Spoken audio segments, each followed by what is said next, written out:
and I just did not get a good fucking vibe from this dude, and I don't think he really dug me, and it was what it was.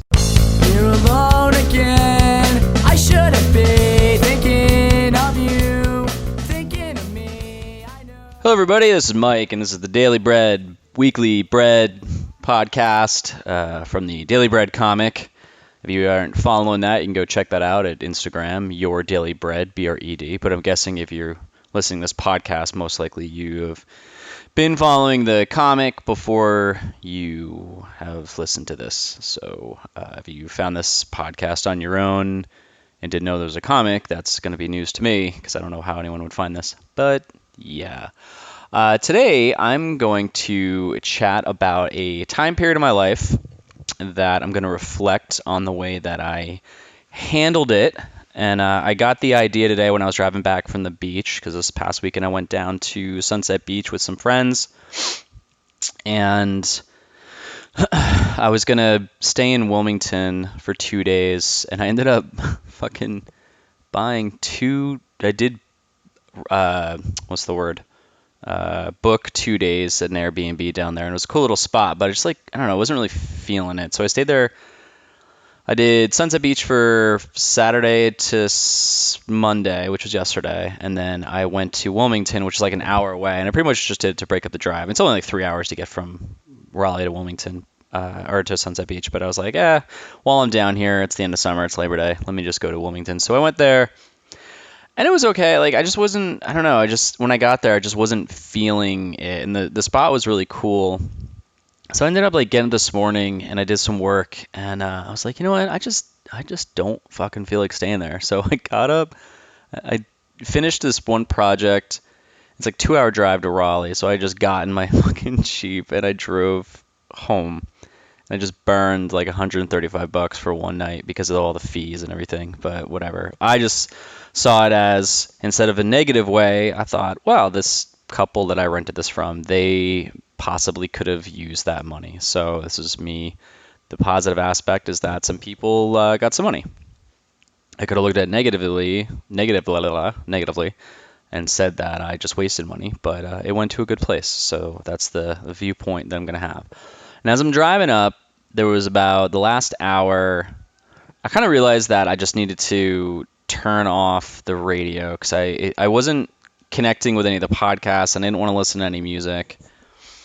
And I was like, let me just turn off the radio and think, because I think my brain is constantly cluttered with either visuals from looking at my phone all the time or just creating things all day, because I do animation for a full-time gig. I've been working for myself for about 16 years, which will be a podcast I'll talk about. But I wanted to give my head some space to think, and two ideas popped in my brain. One of them was I texted my buddy, Coach Mike D, up in Jersey. He's over at CrossFit Bison. If you want to go be coached by one of, my brain shattered there. If you want to get coached by one of the best CrossFit coaches ever, I've never met someone with as much energy and dedication to being a coach. The guy's fucking amazing and is a really good friend of mine. And so I ended up getting this idea to text him, and I said, hey, can you write me up 30 days of programming, and I'll pay you for it. And then every day that I don't work out to the thing you told me or wrote down, I'll give you $50. So I always have some kind of penalty, which you've probably heard when I did the 365 days of 2 miles last year. So that was one idea that popped in my brain and just came to me all of a sudden. And the other one was what to talk about in this podcast. So I'm 4 minutes in and you're probably like, what the fuck are you talking about already? And the title of this is, I was going to call it CrossFit Motown, but I called it Guerrilla because the people that know about this, they will understand what that means. So it's called Guerrilla because it was guerrilla fitness. And this was a time period in my life when I first discovered CrossFit. So to kind of give you the whole story and what this is going to be about, I'm just going to kind of go from the beginning and get through it. But moved to Morristown, which I've talked about in other episodes, in 2010. I moved there with my ex-wife at the time, who wasn't even my wife at the time. I think we were engaged. Yeah, we were engaged. So we moved there, and we're trying to find something to do that would get us, or in physical shape, better physical shape for our wedding. I mean, she already was in shape. So I was really just me trying to figure out like what can I do that was new.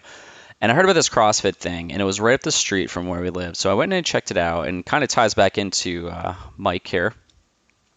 So Mike, he was a coach there, and I showed up and I walked in and we had like a 30-minute session, and I was like, all right, dude, like I'm just gonna talk your ear off because I really need something to do, and this thing looks cool, but I don't want to be yelled at like a drill sergeant. And like, what the hell is this stuff on the whiteboard? There's like three things, but everyone looks like they're dying. I'm sick of being overweight, but I'm sick of being not really in shape, and I need something to do. And he just listened. He's like, yeah, man, just come and try it out, and you'll love it. So I went in on a Saturday for about a 15-minute AMRAP or a WOD workout of the day, and I immediately fell in love with it. The thing just destroyed my ass, and I signed up. And this is kind of where the story leads into, because the whole structure of this is telling about the time that I was a part of this gym and how I left this gym. And the way that I entered was completely opposite from the way that I left. So I joined this gym, and at the time it was called CrossFit Morristown, and they had another one that was in Bernardsville. Wait, was it Bernardsville? Basking Ridge.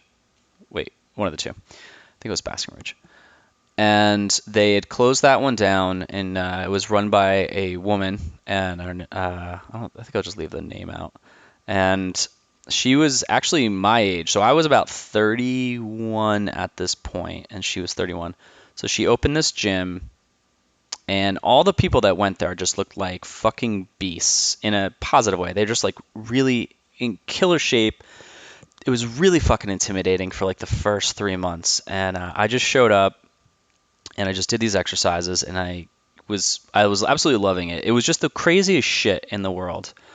And the program was nuts, but the coaches were just fucking phenomenal. And Mike was just a ball of energy, and he was fantastic. And there was a bunch of other coaches that I really loved, and I just loved the intensity. And it was something I was always afraid to go there, but I always loved it, and it kicked my ass so much. Like I had never felt that much exhaustion, which probably wasn't a great thing, but I mean, I just absolutely loved it. And I think like when I started, I couldn't even squat below my knees, and now I can like basically sit on my heels. And so I signed up, and then about 3 months in, I don't know how me and my ex started getting involved in the community, and I think they started doing, it was like Friday night beers or something, and there was an office next to the gym, and I guess I started kind of just slowly making friends with some people there, and it was just a really cool crowd. And then when we all started drinking together, it started to loosen up more, became less intense. So then when I was first going there, I was always afraid to talk to anybody because they were the most intimidating looking people. But once I got to know them, they were just the greatest people. And they were just so awesome and nice. And it was a real awesome community. And I really got really attached to it. I absolutely loved it. I started doing some design work for the owner. Like she had reached out, and I just kind of threw some stuff together. I think like I did like a video montage one time, and just on my own, and I just loved it so much. And there was this conversation all the time they had a blog. They didn't use Facebook at the time. They had their own blog, and they would put the workout of the day, and people would just banter all the time, and it really opened up this dialogue, and people just started to become friends that way, and it was really funny. And so that built the community. Going to working out was building the community. Getting to know people outside of the gym was building it. Doing the Friday night beers was helping to build it. And then on Saturdays we'd go work out, and then we'd walk up to this breakfast place, and all of us would hang out. So I just absolutely loved this group of people. And so I was doing design work. So one thing I have learned is that any place that I get involved in, I'd never want to do any behind the scenes stuff, because it really just kind of taints I guess the magic. It's almost like growing up and being in a band. Before I started playing shows, I would see bands on stage, and it was just so scary and it was intimidating, and it's where I wanted to be. But once I started doing that, the magic went away. It's like Dorothy moving the curtain from the and showing revealing the wizard. It's like not as intense as your mind is making it. So I'm working behind the scenes, and I'm kind of like building this business relationship with the person who owned the place, and there was like a respect level there, and like I totally respected her, and I think she liked the designs I was doing. And there was one email I got one time, and she was like, "Hey, here's this new flyer I need, and I need it updated with Gorilla Fitness." And I was like, "Oh, I don't understand. What is that?" She's like, "Oh, well, we're merging with another gym." And so I ended up, and she's like, "I want you to meet the guy who owns the other one," and this was in Montclair. So I had this meeting. It was with me and Mike and her and this guy who owned the other gym, and I didn't really get a good vibe from this dude. And I'm not gonna sit here and talk shit about him, but he is who he is, and me personally, I can sense pretty quickly who I can vibe with and who I can't vibe with. And I just did not get a good fucking vibe from this dude, and I don't think he really dug me. And it was what it was. But they had said, yeah, we're gonna combine both gyms. We're gonna change the name. We're gonna combine the blog. And I remember in the meeting, I was like, I really think that's going to be a bad idea. I think that you really need to introduce people into this because they're so used to this platform that you've given them, and it's been separated. I think combining this is going to be, I wouldn't say catastrophic, but it's just going to be a fucking bad idea. And they're like, nope, nope, nope. This is just, we're going to do it. And we're just going to flip the switch one day and it's going to be there. And I was like, all right. Okay, I just think it's a fucking awful idea. So they do this, and immediately I was definitely right. The Morristown side was not having it, and the Montclair side was just like, yay, yay, yay, we have new family members, and it just didn't. It was just a fucking. It just didn't work, and they would post the workout, and it was the same workout in both gyms, and I can understand why having it be in one place would be less hectic to not have to organize all that shit, which I totally get. And it just caused this weird rift, and the personalities were so different on either side.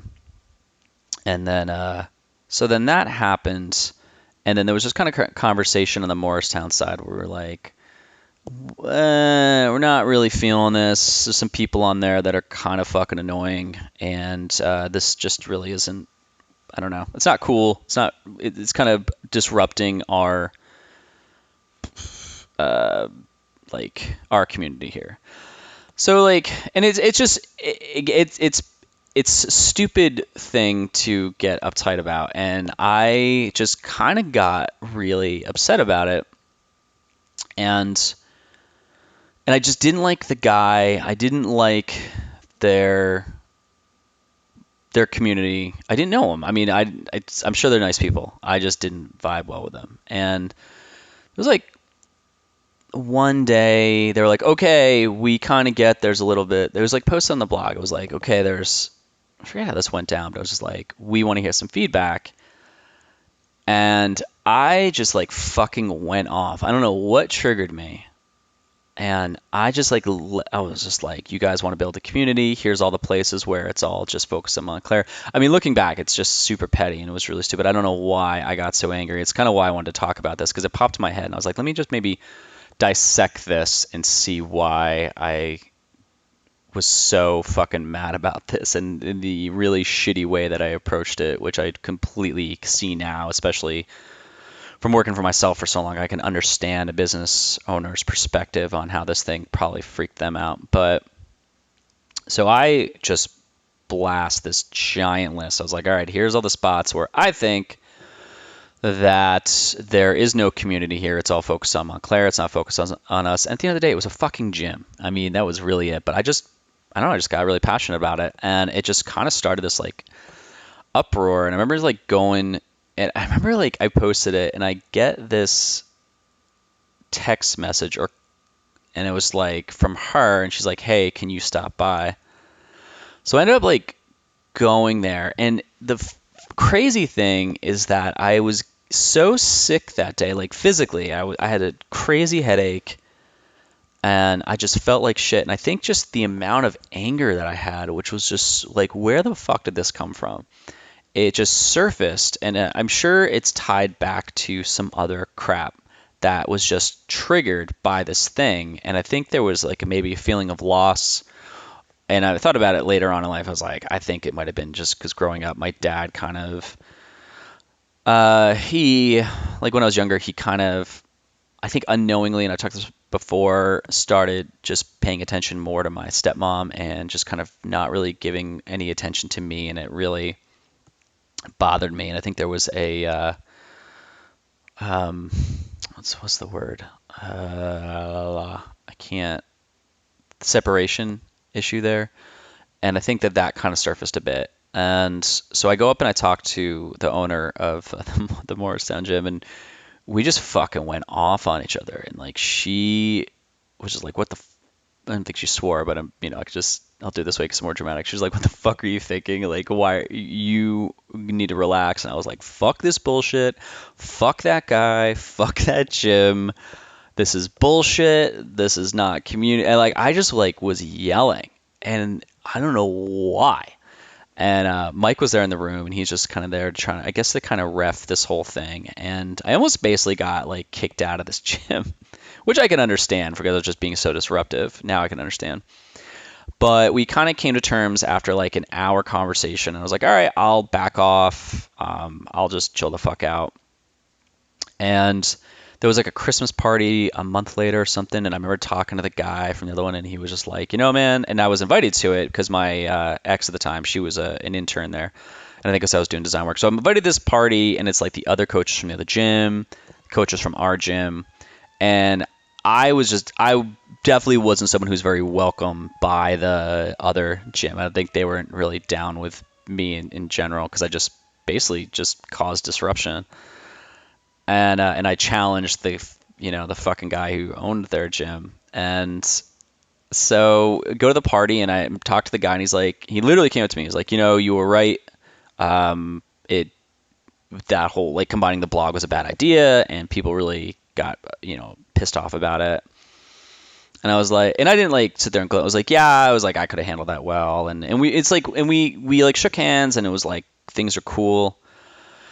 And then like I don't know why, but it just went south after that. And I think it was like Mike ended up getting fired. And that set me off big time because I don't know why. It was basically, and I'm sure he's listening. I know he listens to podcasts, and I know I hope he's not getting fired up by this because I know this is still like a sore topic for him. But I remember I just got so angry. And I remember going to class and I was just furious. And I'm like, and again, looking back at this now, it was a fucking gym. And I'm going in there and I'm like bringing all my bullshit to this thing. And she's giving the speech and telling everyone like, hey, had to let Mike go today. And everyone there like loved him. And we were like, whoa, this is crazy. Because this guy basically like ran this place because he was a face there and he was always there. And he was, even when he wasn't coaching, he was there. He was just like always a part of it, like cheering people on, and people fucking loved him. And so he was gone, and it just set this fucking tone. And I just basically just mentally went to like fucking war with this woman who is this owner of this gym that I went to. And as this is going on, there was a conversation happening behind the scenes where there was like two members had left. Well, actually, a coach, a different coach, and then this guy who ended up years later stealing my wife from me. So he had worked there. They went off on their own to try to find a CrossFit. And I'm not going to go into the story because I think I already went into it before. Maybe I'll do it again one day. But there was a member there. He wanted to open up one. I caught wind of that. I told my now ex, and I was like, hey, you should probably talk to this guy because you want to do something, you want to start your own business. I think you'd be great at this and you should talk to him. So then they talk, and then the four of them kind of came together and they opened up this gym in Parsippany, and that's where things went south for me back then. Now my life is fucking fantastic and I can give a shit. But it's interesting to talk about, just to kind of get these little nooks and crannies out. But so they do that, and then there was an email sent, and my ex at the time everyone was like CCing everyone, but she had entered a guy that was working at the Guerrilla Fitness in Morristown, and so that opened up Pandora's box on, oh shit, this is happening. So then all five of us quickly left because we were like, well, we're not welcome back there anymore. And it was just and then we went on and opened ours, and like I just had this shit vendetta against the owner of that gym, and I never really got a chance to like apologize for being like a total dick, and it really cost me like friendships, and it was like that. And then a couple of us wanted to start some like Facebook style networking thing, and I handled that really poorly, and I got kicked out of that. And I was like, just kind of looking back, I was like, man, I just did not make really good decisions based on my emotions back then. And luckily I can see that, and I can, like, when I get mad nowadays, I can sit there and be like, all right, I'm mad, but then I can quickly go, all right, what the fuck's causing this? And I can dissect it and think about it instead of just being like, no, this is bullshit, this is them, they're doing this. Like, I really got to learn that whenever I get mad, it's like me really being mad at something that's triggering me. And sometimes I'll just let go and be like, whatever, fuck that, I'm mad, and I'll be pissed off at whatever the situation is. But it's rare. Sometimes I'll be like, all right, I'm just going to stew in this because fuck it, I feel like being angry. And back then I just couldn't see it. I really had a very poor viewpoint. Sorry, I keep like popping my mic here with like my breathing. I had a really bad viewpoint about where my focus should have been. And my perspective was that if you weren't with me, you were against me. And I really gave everyone like 3 strikes, maybe 4. And then that was like, you're fucking dead to me. Don't ever fucking talk to me. I don't give a shit who you are. And I've definitely changed now because I just have an understanding that if that's my way of reacting and it's not based on anyone else, then they're doing the same thing. And if it's like the fact that I can see that now, it almost makes me feel bad for people that are constantly mad or constantly depressed, where I'm like, man, you really don't see it. Like, you really don't get this. Like, you really don't get that you're mad at yourself. And like, it's not the situation. It's the situation reminding you of something. I realized that I was like later on, I was like, man, all those years that I was mad, it's like I almost was mad that I wasn't letting myself be happy. And that was like whoa, that's crazy. Like, because when you're trying to throw it on someone else, it's like not making it any better because you're not pinpointing the right fucking person. And it was just like myself. And I was like, man, like I'm mad at myself for being so fucking mad right now, and I'm not letting myself get over this. And once I realized that later on, and that was really directed when I figured that out, that was like how I got over being mad at my divorce.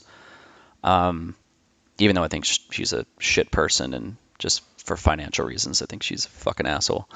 Not the owner of the gym, my ex-wife. She's just a gross person. But it was like, oh wow, I'm so mad because I can't throw this on someone else. And that's not helping me, because once I threw it back on myself, I was like, oh, I can get over this way easier. Not easier, but faster. And it was going to move me in the direction that was going to. So I guess I don't know if that's like a complete thought to this story, but it was really just like, I think it does kind of bookend it, where it was like, what did I get out of this? And that's really what this podcast is just like self-reflection and telling stories and being like, this is why I am like this nowadays. And, I'm just going to keep growing, man. I'm going to keep pushing forward. But I there have been times where I've wanted to email the person who owned that gym and been like, I'm sorry I was a dick. I can imagine being a business owner where your members are kind of rebelling, and you're afraid that you're going to lose your business. And I really didn't take that into consideration then. And it was like, good, lose your fucking business, you piece of shit. And that was just not the way that it should have went down. And I'm just I'm bummed because I thought in the beginning we had a good relationship. We just had respect for each other. I thought I had respect for her. And then later on, I was just like, again, it was one of those people that we just didn't eventually vibe. And, but like the gym is still going and I think it's cool. I still love that gym so much. And it makes me sad that I can never go back in there and work out. But again, it's not the same. They also moved spots and the old spot got demolished. But it just has such a strong place in my heart, and I love that place so fucking much, and I loved that time, and it just saddens me that something that was so great just came just crumbling down so horribly for me, and and it was like a few people, I guess, that it just did not work out for well, and then others went over to the new gym, and they stayed there, and just lost friendships after that, and there was a group of people that me and my ex used to hang out with, and then that just went south, and that bums me out. But I mean, I don't live in Jersey, so it's like whatever. If I did, I would wish that that didn't happen. But it's kind of like it's like the metaphor. It's like not the metaphor, but if you tear a hole in a tissue, like you can't just put Scotch tape on it. It's just not going to flow as easily. It's just the damage is done, really. I've talked to a couple of the people from there that I was friends with, and I was able to say to them like, hey man, sorry about that. And so hopefully, and it seems like that apology was accepted. But yeah, I don't know. I think maybe this will help someone who's like really fucking angry a lot. Like if you really sit back and really just fucking own it and look at yourself, you can kind of that aha moment where you really see what's going on, and it'll just, I don't know, make things a lot lighter, and you don't have to be, I don't know, you don't have to have a fucking enemy all the time. It just didn't really work for me, and I'm really glad that I let go of that. Like, there's definitely people I do not fucking like, but I don't wish them harm. I just don't wish for them to be around me, because I'm just like, it just doesn't vibe, man. You're making up conversation, and I just don't have time to sit there and fucking babysit a conversation with someone who doesn't fucking understand themselves. And this isn't reflecting on the person who owned the gym. This is other people. So that's it. That's all I'm going to talk about today. And hopefully someone learned something. And if not, then I don't know what to tell you. Go check out the Instagram and follow it. Your Daily Bread. BRED. That's it.